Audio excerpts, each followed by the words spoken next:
Hello viewers, অনেক দিন পরে ছাদে আসলাম। কি সুন্দর প্রকৃতি দেখতেছি।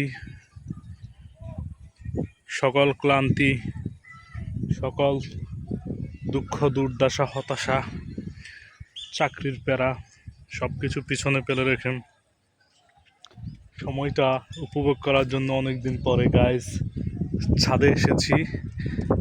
জমিগুলো এখন খালি আছে, পানি বর্ষার পানিতে ভরে গেছে। এই কারণে আগের মতো আপনারা ধান দেখতে পাচ্ছেন না। এর আগে যখন ছাদে উঠেছি প্রচুর পরিমাণে এই গাছগুলোতে আম দেখা গিয়েছে। এখন আমের সিজনও নাই।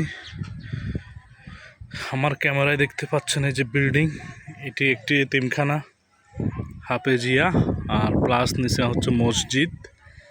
আর এদিকে আরেকটা বিল্ডিং হচ্ছে নতুন করে, এগুলো বাড়া চলবে।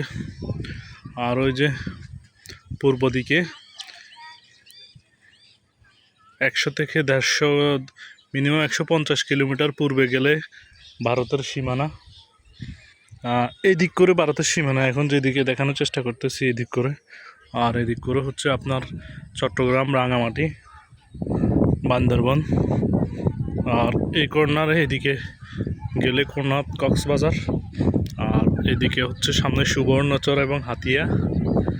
ঠিক আছে, তো এগুলো অবস্থা। সবাই ভালো থাকবেন। ভিডিওটি ভালো লাগলে অবশ্যই শেয়ার করে দিবেন। আর এই হচ্ছে সূর্য।